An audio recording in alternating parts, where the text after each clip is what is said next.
fast, efficient and affordable business-grade hosting solutions, domain registration, SSL certificates and more. We also monitor and provide website security and update services, website builds, email hosting, amongst other sensational products. If you have a question about your web page or your presence on the internet in general, no job is too big or too small. Visit our website today, or better yet, contact us at blueoceanwebhosting.com.au and leave your website issues to us. Big ones, little ones, fiddly ones, powerful ones, the ones for the car or the truck, caravan, boat, mobility scooter, solar system. In fact, for any kind of battery, go straight to Battery Central Ipswich. They'll even help you when you know what you need to power, but have no idea what'll do the job. Battery Central Ipswich, 280 Brisbane Street, West Ipswich, behind the Yellow Building. Expert advice, better batteries, best prices, every day. That's Battery Central Ipswich. Welcome to episode 740 of Aussie Tech Heads. I'm Jason Oakley and this is Will Tompkinson. Hey, Will. Hey, mate. How is it going, sir? It is, thank you.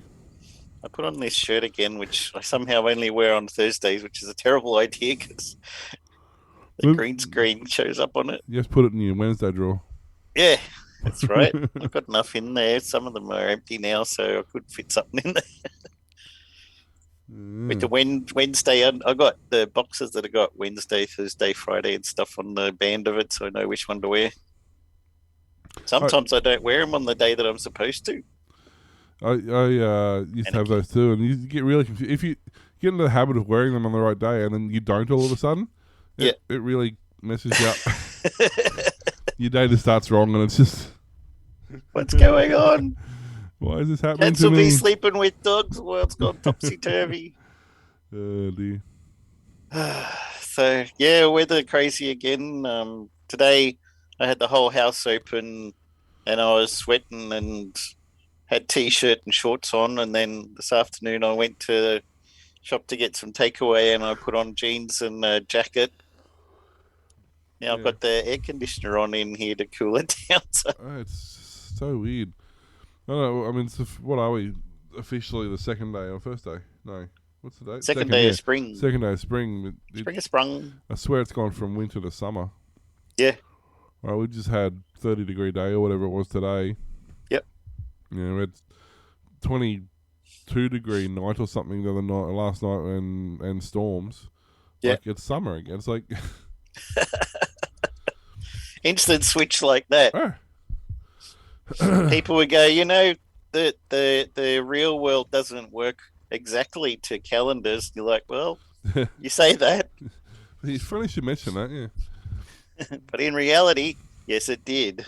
Although Sunday and Monday is supposed to be pouring rain, so it'll probably be cooler then, so I don't know.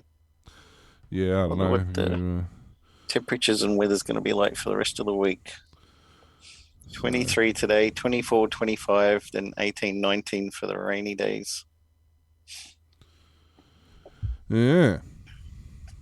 But, yeah, I don't know, it's just been weird. Everything about the last few weeks has been weird. The weather, just everything. But Mr. T has some good news. I do? He's moving. Moving on up.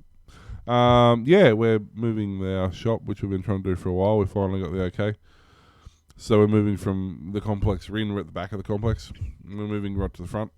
So we'll have better street front exposure and stuff like that. So a big yellow building everybody will see for miles. That's it. I got in there today, actually.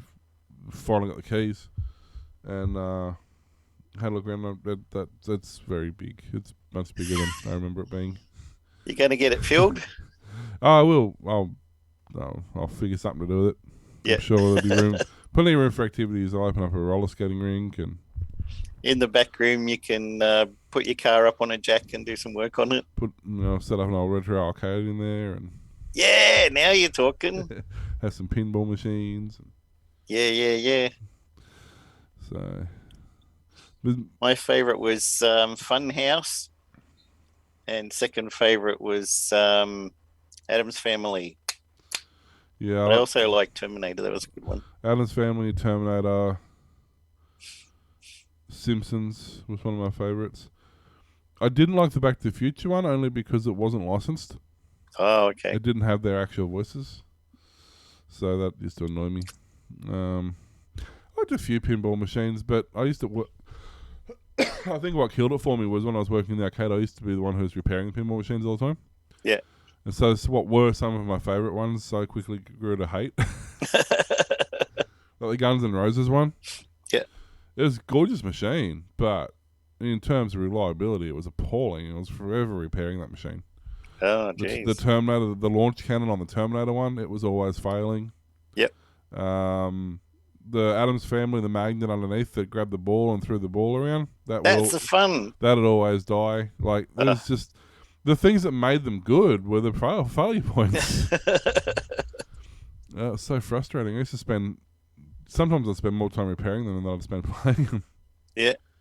So, A couple of years ago, I went to the Newcastle Pin Fest, and they just had all the pinball machines from like the really early ones that had rubber bands and a counter that spun around. yeah, mechanical ones, yeah. Yeah, mechanical ones, all the way up to the latest digital ones and stuff. Yep. And yeah, it was a lot of fun. Lots of people there though. I need to do this. Yeah. A lot of people there, and so it took a long time to get a turn. Sometimes you had to wait like half an hour per pinball machine to try and get a game. That was the problem I had a couple of years ago. They had the, what do they call it, Penny Arcade or whatever it was? Yep. They brought it into the entertainment centre or the performing arts centre or something. And, yeah, there was so many people in there. You really couldn't play. Like, I probably played, maybe all up 10 or 15 minutes. Yep. Because there's just so many people in there, you couldn't get onto a machine. And when you did, especially if it's something you never played before, they were pushing people through that quick. You'd only get one life, So if it's something you never played, you'd be on it for 15 seconds and they'd boot you off. And it's like, well... I actually thought that was what it was going to be. You have one ball and then you go to the next machine, and then these guys are going extra balls and then they lose out and then start again. And I'm like, hang on, when do the rest of us get a go? They're like, well, it's still got 3 balls to go. I'm like, serious? We have to, so we stood there because it was one of the ones that I really wanted to play. But yeah, it was like 30, 40 minutes before I could play it. And then I had my goes, so that I'm like, well, I guess that's everybody gets to have the 3, which is normal, but it can be even more annoying because it just makes more people wait longer. Yeah. Yeah, it was... I mean, I get it. Don't get me wrong. Like, I'm not... There's nothing I can do about it. I mean, when you've got such a demand for a thing and you've only got such limited space and limited, I didn't know it would be that popular. There was hundreds of machines there. It really is, It's nuts. It's surprising just how popular the... If it had been Sydney, but Newcastle, I guess everyone came from Sydney because it's only a couple of hours up the road. So that's right. People will travel for something they enjoy. And it was at a, I suppose you'd call it a tavern. Yeah. They had a lot of spare room, so they jammed it with all these machines. But it was a good day out anyway. We only stayed for a while, and my daughter had to go on a few of the machines because she's not played a lot of pinball, so she had some fun there too. But in the end, we're both like, oh, we've had enough dealing with other peopleness. Let's go home. Yeah, that's the problem with it, isn't it? And the other thing too, I noticed what they do with the pinball machines, because they're trying to push people through quicker. They'll set them onto expert mode, which basically means they put more of a tilt on the... Oh, okay. So when you first get a pinball machine in, a lot of the arcade games are the same. There's different difficulty settings. When you first get them in to get people addicted to them, to get people to play them, you put them on their easiest setting. So on a pinball machine, that's basically flattening the table out quite a bit, so the ball's a lot slower. Yep. And then as it becomes more and more popular and people get better and better at it, you increase the difficulty so that... get more money through and more people through. Yeah, so... When you're trying to push people through really quickly, you put everything onto expert. Yeah. And, You do that like, the weekend's going to be busy, so you go around all the machines before the place opens and switch them all over to expert. And then for Monday or Tuesday, when nobody's turning up much, you put it back on easy again. Yep, that's exactly what we used to do. Or when we had free play sessions, like you'd pay you $20 and you'd get, 4 hours of unlimited gaming. the same thing. Everything be set to expert because you're trying to get as many people to rotate through the games as you can. Oh, all right. So, and then once, you drop them back to their easy settings again. We've had a private party where if you get 20 or 30 people that hire the arcade out for half a day, and if that's the case, you put everything on easy because you don't want them to be stressed and Yeah, you want to have a good time. Well, I'm much better at this game than I remembered. Oh, guys, look at this! My score is so high. Come back 2 days later. How come I can't get the same? That's me bowling, but I know the bowling alley doesn't tilt. No, it does feel like it sometimes, though. But yeah, sometimes I'll go, oh, well, I've got like 200 and something. Come back 2 days later, 80. Well, it's not entirely true. They do have different weighted pins. All right. Yeah. So they have different weighted pins whether or not they use them. For competition, they usually use heavier pins, and for pro, they usually use lighter pins. But they can select what pins they want to put in there. And, right. On a really busy night, sometimes you'll get one of the end lanes, and usually like the 1 or 2 lanes at each end are usually reserved for the experts. Yep. But if they're really busy, they'll open those up, and you'll have a horrible night if you're not used to bowling with heavy pins. You bowl dead center, straight down the center, and you got it, and then you end up with a split 7-10 split, and you're like, how? Because the pins are just too heavy and don't fall over. See all these secret behind the scenes stuff. But man, you worked in so many cool places. Yeah. Well, the arcade and the bowling alley were attached, so. I actually spent a lot more time out the back of the bowling alley than I did in the bowling alley. I did a lot of the arcade stuff that was in there. When something goes wrong and we press the button out the front, you're the one out the back who gets the ding dong. Pretty much, yeah. Oh, go fix the thing. That's basically what happened. You look through there. Oh no, everything's fine. It's just them bloody kids pressing the button again. Or if you get someone who's pissing you off because they're slamming balls down the gutters all the time and the shit's bouncing around the gutter. Yeah. You'll you can do some things to make the pins harder to drop. You get some cocky guy turning up there trying to impress his girl. What's this? I'll switch over to the heavy pins. You'll be such a loser. Not even that. You can even do something as simple as the pin spacing. You've only got to move where the machine grabs them and holds them into the configuration, then drops them. Yep. Well, you can change where it holds, how far away it puts the pins. Oh, okay. So even doing something as simple as moving them 10 mil towards each other or 10 mil apart from each other can have a huge effect on how they behave. Right. So if you get the kids and you put on the bumper lanes, they might push them all together. Yeah. All the kids, our kid's so great, he got 10 strikes in a row. Yep. Or you get your mate who comes in as a competition bowler and he gives you the shits because he brags about it all the time. You change your pins every time you rack them. Apparently. I swear that was a certain strike. So that was a really weird configuration we had. Actually, they had the bowling alley. Like normally you have when you walk in, you got all your arcade games and stuff, and then you got like the counter. Then you got the bowling alley and the balls and all that at the front. This one kind of had, you'd walk in, it had the counter where you'd go to, and then you'd pay for your games and stuff. And you sort of have to walk right down one side to get to the arcade. Yep. And then if you wanted to get food, you'd have to walk all the way back up around behind the bowling alley, right down the other side to get to the... Oh, jeez. Yeah, it was a really, really Make bad it the most annoyingest place. It really was. And, and even to, like, we had a guy there who you could buy, like, had a pro shop there. You could buy proper stuff, and the guy there had engraved balls and polish balls and build them and fix them and all that sort of stuff. And he's like, he's next to the cafeteria, but he's like between the cafeteria and the desk that you hire stuff from, and yeah, it's just the silliest layout. Good fun though. Yep. Great play. How long did you work there? On and off, probably 5 years. Wow, that's pretty cool. I spent 90% of my time.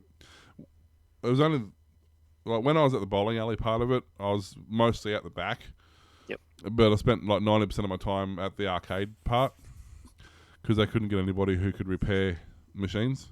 Yep.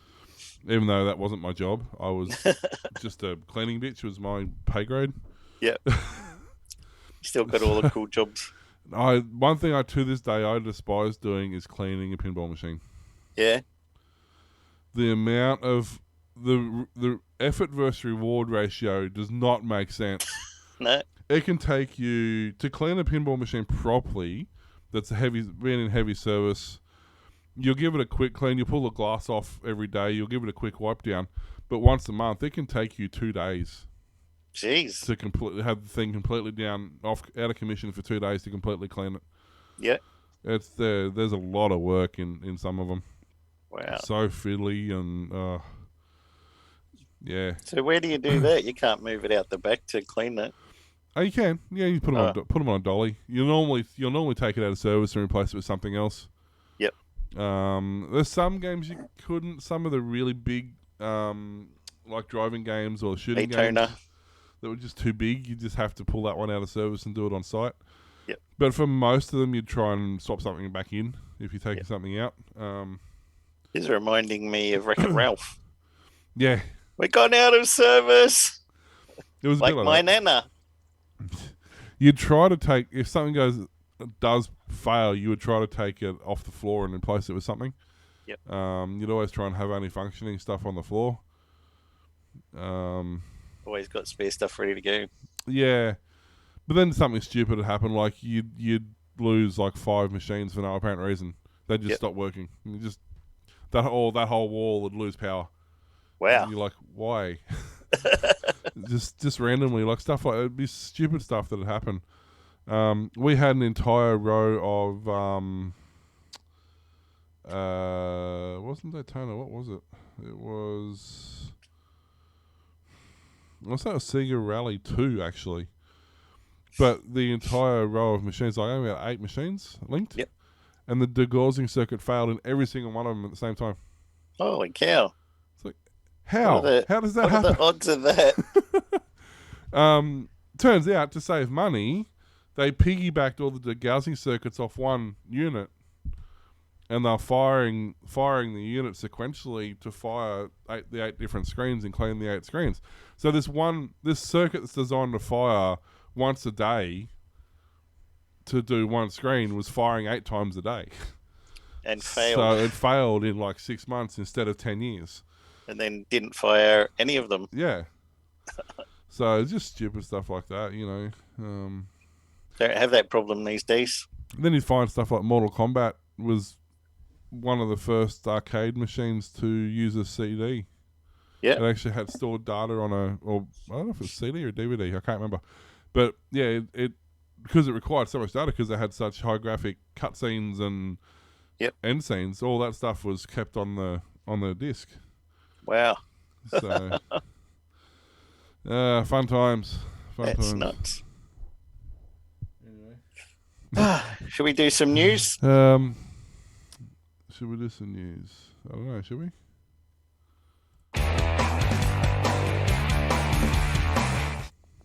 Twitter's latest beta update introduces support for providing content creators with Bitcoin tips using the tip jar feature that Twitter announced earlier this year.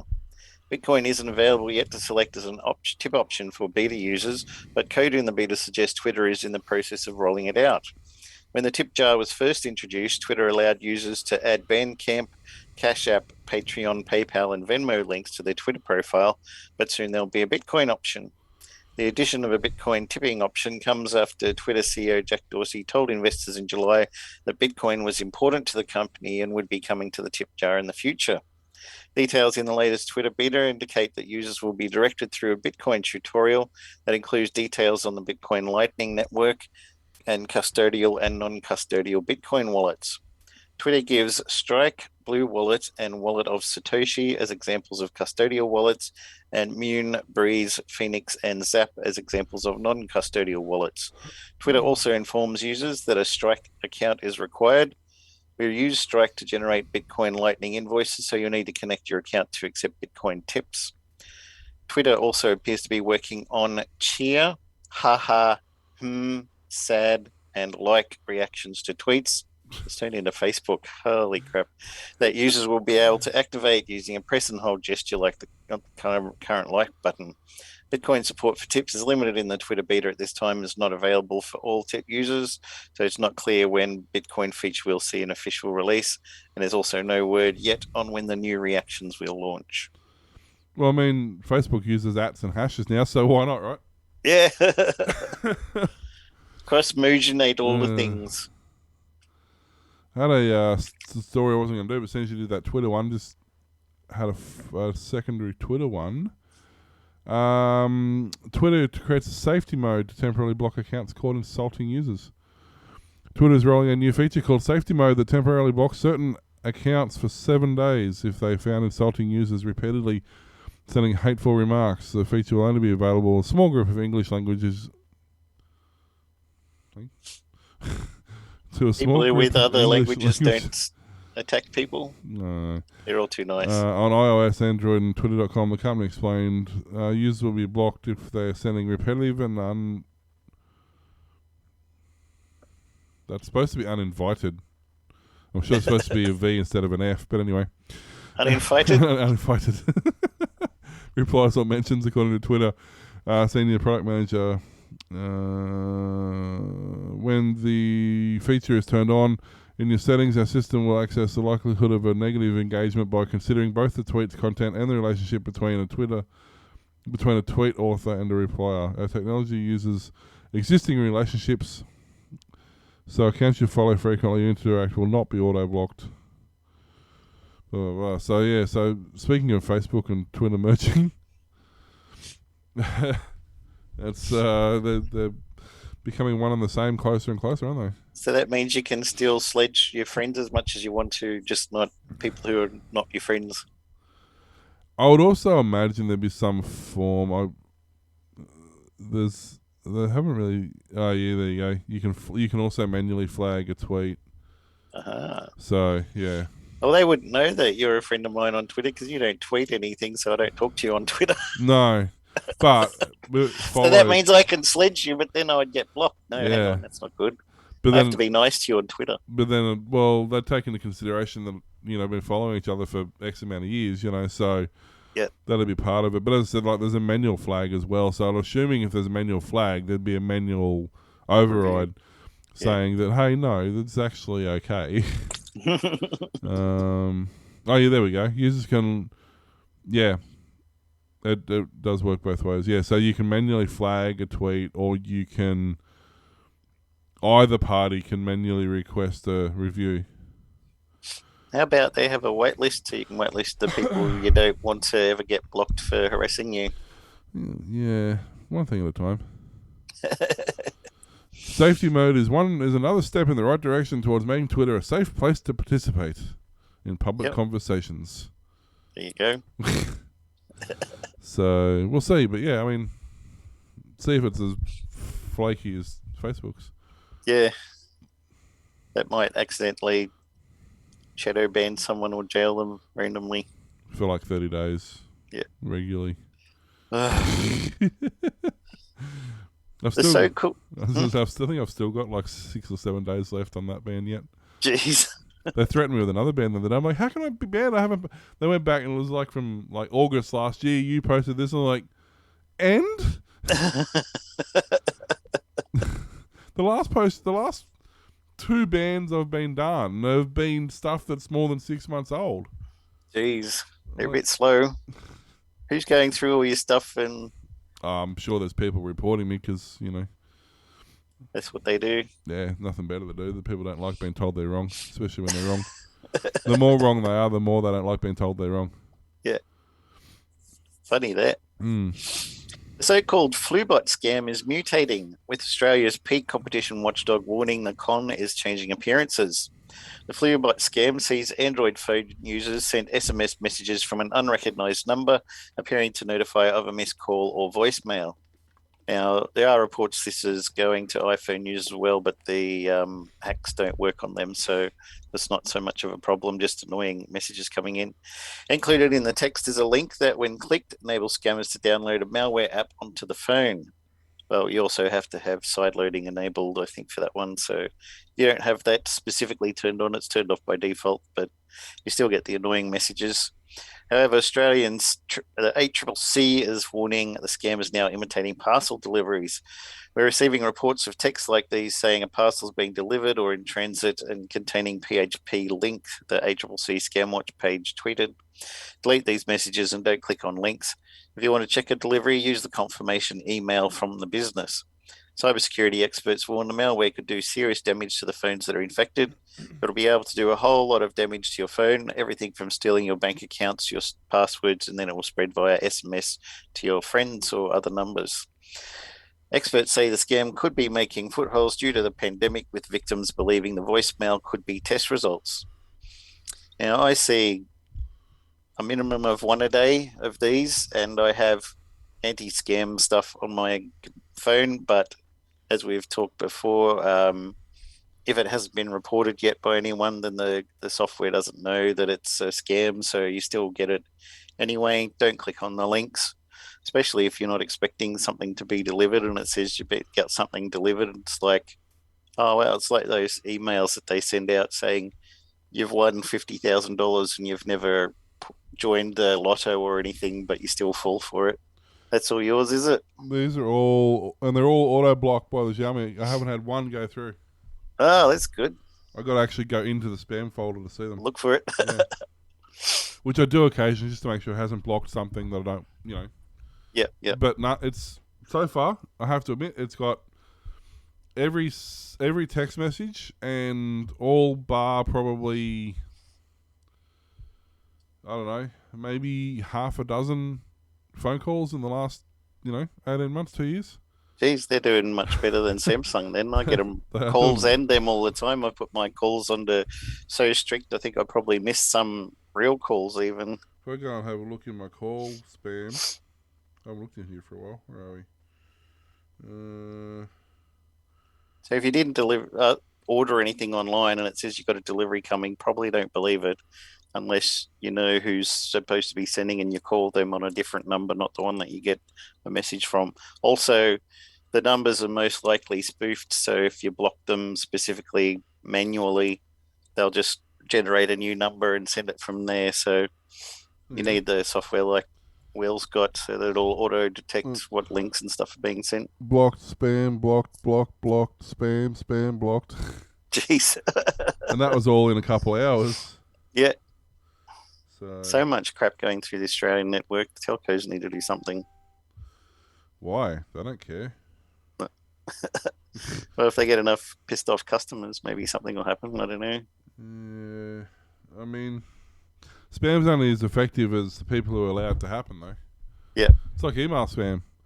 Today... That's why I have a job, because people click on the dumb links. Actually, it's funny. Normally at work, we get very little spam. Like at work, it's maybe one or two a day that are kind of only spam-ish anyway, because they were previous, emails I've replied to at some point. But today, I got about 20 in a matter of 5 minutes. Wow. Just a huge dump of spam come through all in one hit. Yep. I've never seen that before. It was so weird. Huh. And they're all semi-related. Like, they're all slightly different, but all fairly similar. Yep. But yeah, it was just bizarre that I haven't seen spam for so long and then just see a massive glut of them all in one hit. Do you have hosted email? Or was it just through your cPanel? No, it's hosted. Oh, okay. Yeah. And I even got a chunk of them through my Gmail today too. Jeez. Which is very unusual. Yeah. Let's see if I can find the ones I got. So look. My dad gets them all the time in his Gmail, and I didn't think that they would show in an inbox, but nearly every day he gets junk stuff in there about Bitcoin or whatever. See, I'm just looking. I don't see them. See, normally I'll get one or two. Where are we? Normally I'll get one or two a day. Like looking at the dates, I get 2, 3 a day. Yep. But you look from here, from today, from 2:51. And it's all within 3 Oh, o'clock. cow. All that within, an hour.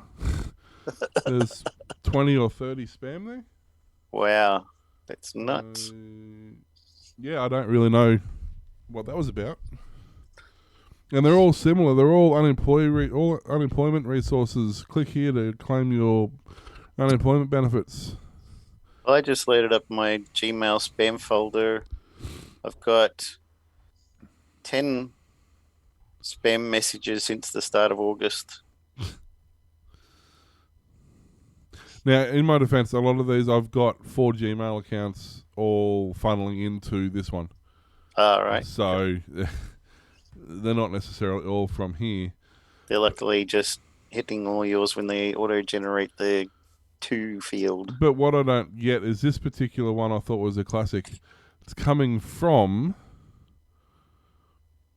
William Tompkinson. It's going to William Tompkinson at AOL.com. Not even close. How did that find its way into a Gmail box? Because the others will be BCC. It's Blind carbon copy, so it won't show up all the addresses. They'll just show the first one because AOL starts with an A. Oh, yeah, that'll make sense. And then all the others will be BCC But I because you have to have a minimum of... I thought it would show your address, though. No. Oh, okay. Not in a BCC because they don't want you to know. But It'll probably say in the headers somewhere, if you show all the headers, it'll say received for your email address at gmail.com. But all the others will be BCC, so you don't know who they're being sent to. Fair enough. So yeah, Sons of bitches. it's been a thing recently. But they're coming. If you click on the link, the confirmation link to win your thing. Yep. They're using S3 Amazon servers. Ah. Because they're s3.eu.west.1 amazon.com. Yep. So they're using S3 servers from Amazon for spam. So I'm sure Amazon's going to be happy about that. We see so much of that every day at work. So much Amazon spam. And a lot of other hosts, of course. I guess that's the downside to having free tier. Free tier of things. People are gonna take advantage of it, aren't they? Yeah. So you can always tell when some new ESP has launched a free tier 14-day trial because they'll sign up for their free 14 days. Probably if you require a credit card, they'll have a fake one or a stolen one. Send out millions of spam emails, and if they get shut down, it doesn't matter because the emails are already gone. yeah. If it don't get shut down, they got 14 days to keep on sending it, but we usually detect it pretty quickly. So ridiculous, mate. Whose go is it? I lost count. That's you. Okay. All right. I'm going to do this one just because I love the headline to this. Completely dumbass. But Google lustily mocks Apple. You say what? I know, right? So basically, Saucy. yeah. So basically, it's oops, what have I done? Wrong button. Where's the stupid? Hello. So basically, yeah. It's obviously the new Pixels come out, and I'll play this ad, and I have to admit it's actually not bad. I don't mind it, but I'll play it for you. It's funny. And yeah, you can make up your own mind. The circle. Perfect. Simple. Some might say simply perfect. A complete set of points, all equidistant from a single point on one plane. Geometry. No beginning. No end. No end to the beginning. So round. So circular, if you will. Little known fact, the Latin word for circle is circus. Circus. Isn't that delightful?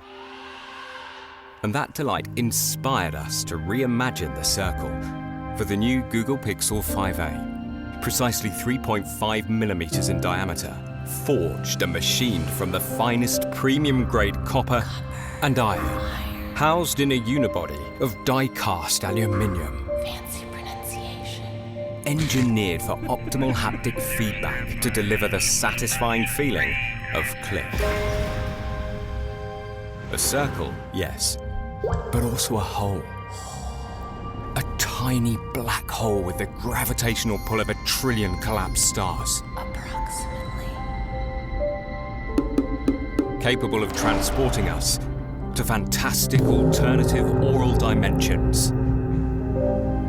Designed to welcome both 1/8 inch 3-pole TRS and 4-pole TRRS connections.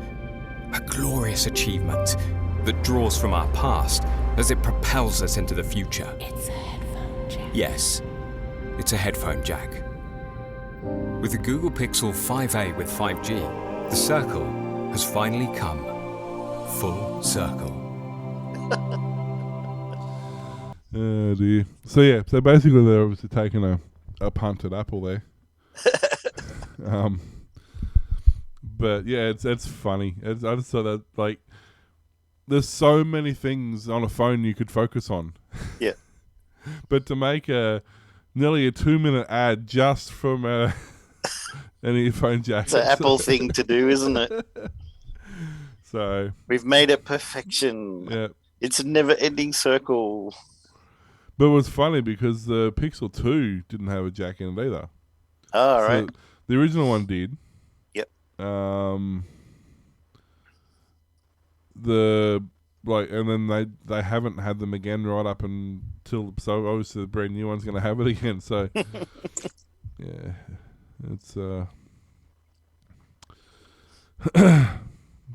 I just found that really quite funny that, like, you could brag about the specs, you could brag about the screen quality, the cameras, the OS, but no, it's got to be the Circle. the circle. That's what I'm I gonna. was thinking at first it's like some thumbprint reader or something Yeah. when they're talking about a circle. But my phone's got a circle. Yeah. Same with the new thing. My phone's Mine's got a got circle. oh, Doesn't it? mine doesn't. Mine does. Mine's got a circle. Mine's got a circle and an oval. Mine, you get an adapter with it. Does that count? Yeah, the USB to, yeah. USB-C. The only thing they're good for is snapping off inside the socket and never being able to be used again. I expect so, yeah. Yeah.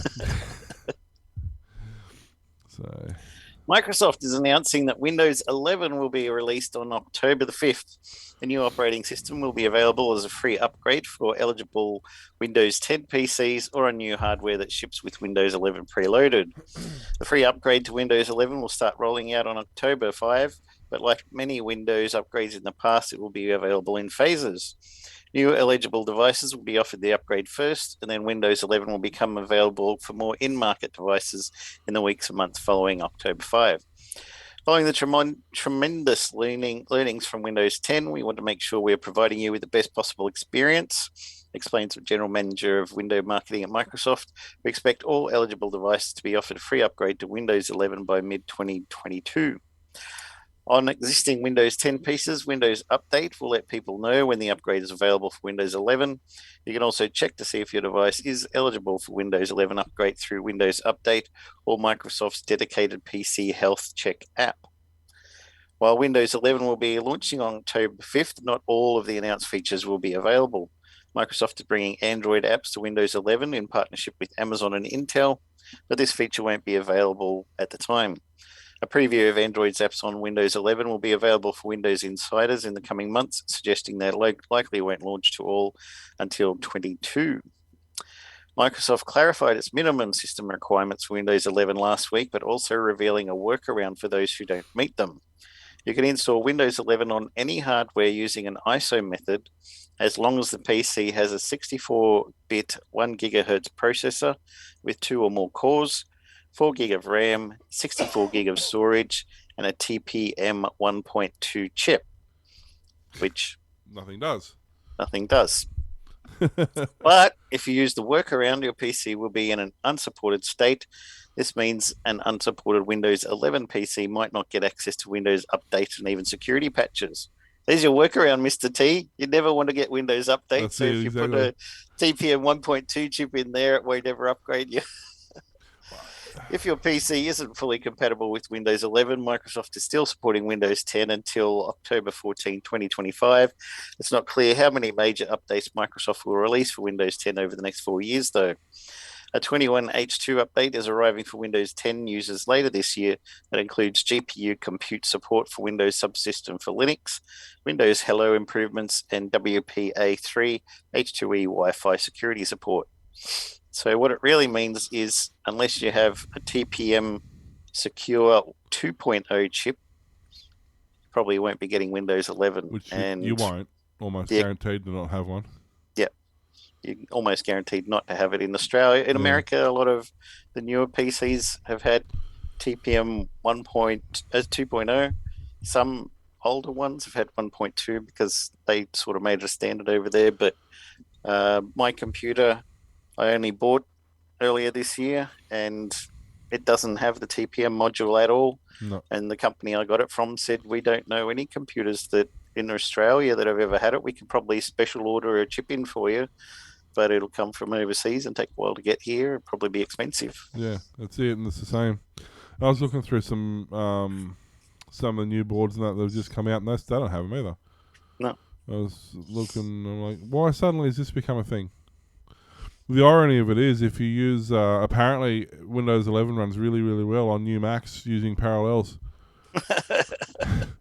They said it's. I was reading a story on it earlier. They're saying it runs amazingly well. It's super fast, super reliable, super stable. You just set it up through Parallels, tell it that you've got a TPM2 even though you don't, and it works perfectly fine. So there you go. So apparently there's a new operating system for a Mac coming out soon. Fantastic. Anyone with a Mac will be happy. I don't think I'll be sticking it on my MacBook Air, though. Probably not an Air, no. It's probably not a good idea. No.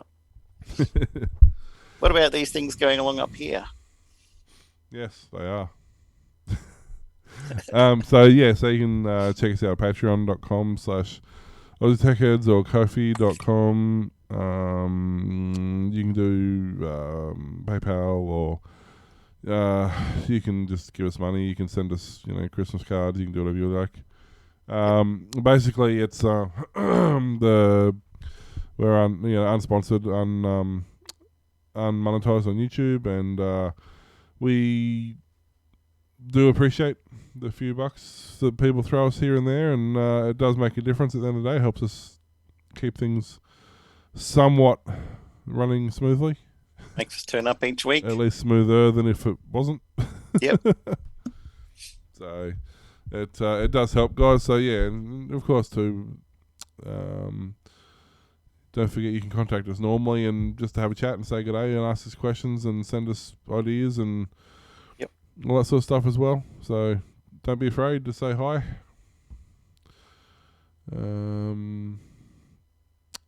So just quickly, I got a couple of quickies just to get out of the way because everyone loves a good quickie. Yeah. Linux turns 30. This is the 30th anniversary of the Linux kernel. And while Linus Torvalds, who obviously took the lead role in inventing it, has pointed out that those working on the open source system still have plenty of work left ahead of them. Most people outside the tech industry are unaware that Linux has reached such a milestone, even though the project has huge impact on everything from smartphones to cloud computing. Torvalds poked fun at the lack of recognition his usual Sunday release notes for new stable version of the Linux kernel. It's a habit with him that every Sunday night, so they trial it during the week, they do up an unstable release, they test it through the week, sort out the bugs, and then on Sundays they release them. So he does release notes with that. So his last one they put in last week. So you realise, I realise you must all still be busy with all the galas and fancy balls and all the other 30th anniversary events. But at some point you must be getting tired of the constant glitz, the fireworks and the champagne, he said. That ball gown and tailcoat isn't the most comfortable thing either. The celebrations will go on for a few more weeks yet, but you may all just need a breather from then.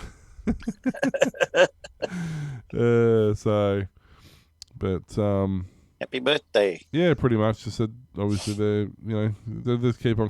They've got plenty more ideas. They're trying to push through. So it is starting to get to the point where you can start to call it a mature operating system in terms of its function and form. Yeah, even desktop. Yeah, that's the biggest killer has been the ability of the average Joe Blow to jump onto Linux and do something with it. Yeah, that's always been its downfall. But it's getting more and more user friendly, and especially in unexpected places like IoT, the Internet of Things stuff, where you don't necessarily need a GUI. A lot of it can be running in the background, whether it's a Octoprint print server, whether it's a IP camera, IP cameras, whether it's Wi-Fi extenders, all this sort of stuff that you can make at home now.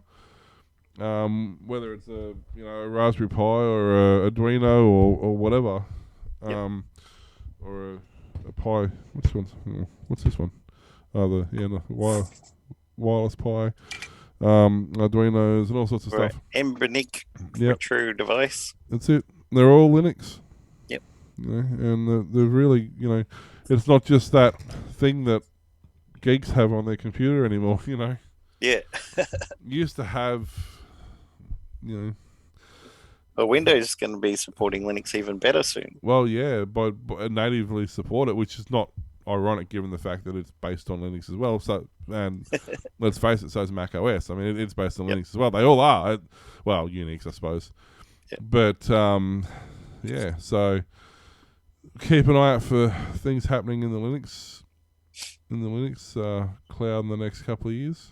Sounds good. Another quick one is speaking of Linux.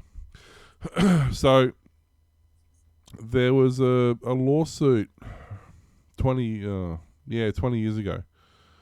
It was SCO versus IBM. So it was basically I'm trying to think of a way to shorten it. The U.S. Bankruptcy Court for the District of Delaware, which has been overseeing the announcement for the last 20 years, they've finally come to a settlement of sorts. So this because it involved IBM and Linux as sort of mainstream players, but at the same time it's always been sort of in the background. And it's always had the potential to damage the reputation of either of these companies. It's sort of something you really need to look into to be aware. It's not something I can explain in 30 seconds. But they, on a settlement agreement, parties have agreed to resolve all disputes between them for a payment to the trustee, TLD, on behalf of the estate, which is IBM, for $14.5 million. Wow. So after 20 years has passed, yep. They've decided that $14.5 million is a good number to just make them go away, quieten everybody down. Given that the original jury found damages sustained as a result of IBM's conduct to award Linux, to award SEO $5 million. So originally, 20 years ago, it was a $5 million payout and be done with it. Now they said no. They said no, so now it's $14.5 million. So it's just funny that when I started getting into tech pretty heavy, this was a fairly big thing for me. Yep. It was right around the time I started to get involved into the commercial aspects of Linux and IBM and that sort of stuff. Basically just as this happened, more or less. Yep. So, and I had forgotten about it. For the last 19 years, I'd completely forgotten this was even a thing. Yeah. I saw it pop up in the headlines. I was like, wow, really? That's still a thing that's going on? So it's a bit of tech history if you go back, and it was all to do with Red Hat and IBM acquired Red Hat, and then they were trying to make it part of their OS that you'd pay for because but you can't pay for Linux, but because they developed it, they paid the developers even though they didn't because they bought it, and it's, Big mess. yeah, it really it killed Red Hat. It really did. Like, Red Hat was becoming one of the most Number one. predominant Linux versions at the time. Yeah, they went all enterprise and then brought out Fedora for the end users. Yeah. And this lawsuit all but killed off Red Hat, which is a pity because I think it's still around. Obviously, Fedora's still around, and I think Red Hat is still around, but it doesn't. It really got screwed over. I see CentOS more around for servers. Yeah. Yep. Well, there's a classic example of just it's an older OS as well. It's probably 20-year-old now. Yep. But it's just bulletproof. Yep. You just don't. It's just rock solid, which is what you want on a server. You just something to sit there and deal with, have minor caching issues or minor memory issues or minor hard drive issues, and it just figures out how to work around it. Yep. That's what you want. Now, for my last one, I'll spring on Mr. T. I'll get you to go to recharged.atari.com. A new version of the classic Atari game Centipede will be released for consoles and PCs in late September under the name Centipede Recharged and sporting a more futuristic look. Driving the news, the game's lead developer Adam Nickerson first partnered with Atari for last year's Missile Command Recharged, which revamped another classic in a similar style. Nickerson says that he first connected with Atari after discovering an email in his spam folder from an Atari official who liked his work. Atari showed him a list of franchises they had the rights to. He went with Missile Command first because he used to be obsessed with it. And as for Centipede, he says, I loved the arcade game and wanted to just play it in the way I remembered it, but add some cool power-ups and modern touches to maybe make another generation care about it. So, yeah. It's, oh, come on, stop. Yeah, I noticed that. There's Missile Command. There's a few. Where did I see them? They just popped They're up like recently. neon stuff. Yeah, they've gone full retro with the colour scheme. That's for sure. Yeah. Let's see if this will do a thing. Yeah, it's, very Tron. Yeah.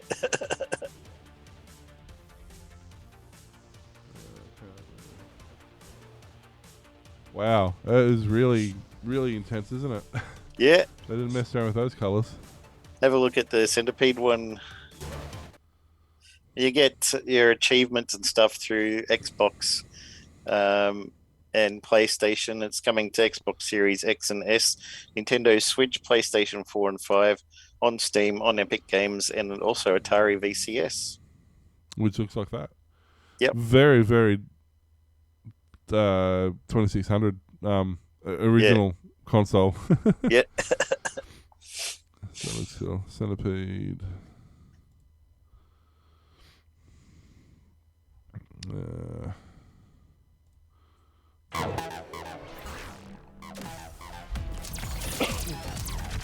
Wow. Isn't that nuts? That's nothing like I remember it.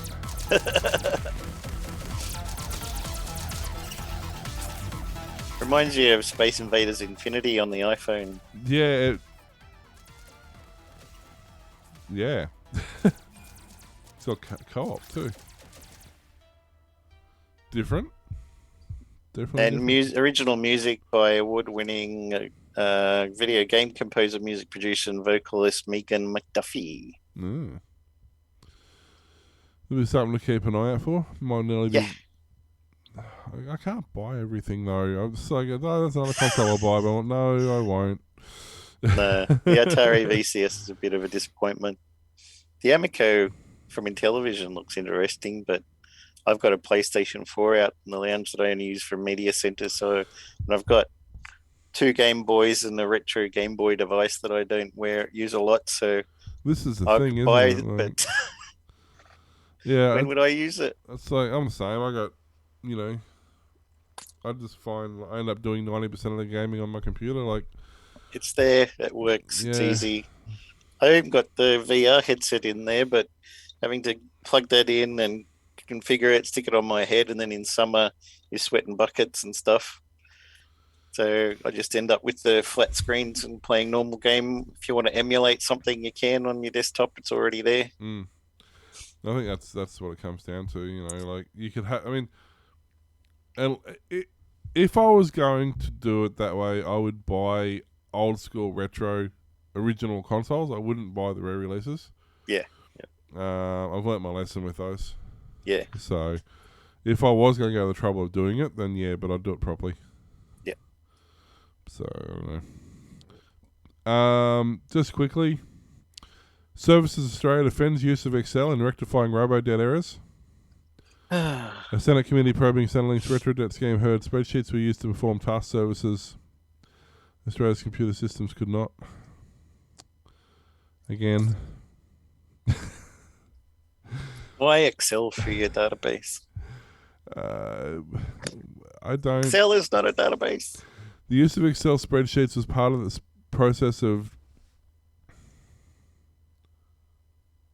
disaggregating. Wow. Is that a word? I don't think so. The use of Excel spreadsheets was part of the process of disaggregating what we would call mismatched errors. Records and multiple debts were then necessary to conduct some detailed analysis where a customer had multiple assessments against their record and we needed to identify the correct one to apply back into the customer's record on our main system in order to correctly assess whether a debt included averaging income information or not. I don't think you have a clue what you're talking about. No. None of that sounded like that was words. That's why they end up chasing after people who don't owe any money and threaten them with jail. Yeah. Because, I mean, it's obviously broken. If you're a multi-billionaire and they give you some money, you don't have to pay it back and they don't care. But if you're a normal person, they give you money you're supposed to have, then they try and get it back. Man, what a horrible setup. Anyway. And something new out of Vodafone. Vodafone has unveiled its Ultra Plus plan. Provide customers with unlimited data at maximum speed. It's $85 a month. Covers LTE and 5G. Now, you can tether with it, but it will... So you have two choices. You can add a 30 gig tether to that, which will run at full speed. Or you can use it tethered, and it'll drop it to 2 meg tethered. Which I don't understand the point of. But anyway... Yep. It's you can get it with handset or SIM only. There's no limit on the amount of data a customer can use. Use it for your home internet connection if you can't get good NBN, I guess. Well, I think that's why they're slowing the tethering down, so people don't do that. But yeah, basically, so if you do want to have unlimited internet, and even if you are tethering it when you're out and about in your car stereo or your laptop or whatever, even 2 meg's fine for that. So it's what you're going to be doing with that. Yep, pay Spotify. Yeah, I mean that's fast enough for radio and whatever. But that's the thing. Like if you've got a head deck, like I've got a head deck in my car that I could put a SIM card in. Yep. And do a lot more features that way. I just tether it to my phone, but you could certainly use it for something like that. Yeah. Or kids have got a tablet who, go out and about and you want to keep them connected. So, but yeah, $85 a month for unlimited data. Not horrible. Yeah, not too bad at all. Thanks for listening to the Aussie Tech Head Show. We can be found at Facebook, Twitter, YouTube, Patreon, and Coffee. Email us, Will or Warlock, at aussietechheads.com.au and go to aussietechradio.com, 24/7 playback of tech-related shows. See you next time. Bye.